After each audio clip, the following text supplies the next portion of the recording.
माधवनगर येथील रविवार पेठेतील अंगणवाडीच्या अंगणात गटार तुंबले असून चिमुकल्यांचे आरोग्य धोक्यात आले आहे। याविषयी सविस्तर माहिती अशी की माधवनगर येथील चांदणी चौकातील एका समाज मंदिरात 114 क्रमांकाची अंगणवाडी भरते। या अंगणवाडीची सध्या 15 पटसंख्या आहे। असे असूनही या अंगणवाडी समोरील सुमारे 6 महिन्यापूर्वी बांधण्यात आलेल्या कॉन्क्रीट गटारीतील घाण पाणी वारंवार तुंबून राहते आणि हे तुंबलेले दूषित पाणी अंगणवाडीच्या अंगणात साचून अंगणवाडीला घाण पाण्याचा अक्षरशः वेढा पडला आहे। यात डुकरांची भर पडली असून या गटारीत डुकरांनी ठाण मांडले आहे। अशा दूषित पाण्यातून अंगणवाडीची लहान मुलं ये-जा करीत असतात। शिवाय नाविलाजास्तव या मुलांचा खाऊसुद्धा याच ठिकाणी तयार केला जातो। यामुळे या अंगणवाडीतील मुलांच्या आरोग्याचा गंभीर प्रश्न निर्माण झाला आहे। ही चिमुकली मुले सातत्याने आजारी पडत आहेत। याबाबत अंगणवाडी शिक्षिका अनिता कोरडे यांनी वार्ड सदस्य व ग्रामपंचायतीकडे अनेक वेळा तक्रारी केल्या आहेत।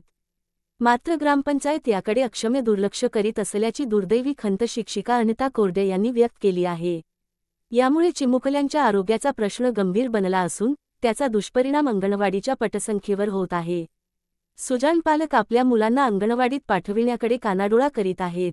ही बाब अत्यंत गंभीर आहे। या प्रश्नाकडे ग्रामपंचायतीने त्वरित लक्ष घालून अंगणवाडीच्या अंगणातील गटारगंगा त्वरित स्वच्छ करावी व गोरगरीब चिमुकल्यांचा आशीर्वाद घ्यावा असे आवाहन अंगणवाडी शिक्षिका व नागरिकांनी केली आहे। माझ्या अंगणवाडी क्रमांक 114 आहे। माझं नाव अनिता आनंदा कोरडे आहे।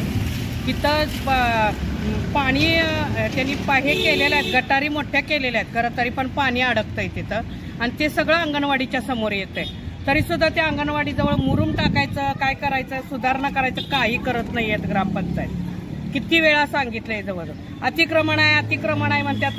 व्यायामशाळा मोठीच्या मोठी स्लॅबची होऊ शकते आणि अंगणवाडी बांधून देऊ, 4 पत्रे मारून द्या म्हटलं। अगोदर माझी मिनी समाज मंदिर आहे, त्यात मी 10-15 पोरं घेऊन बसते।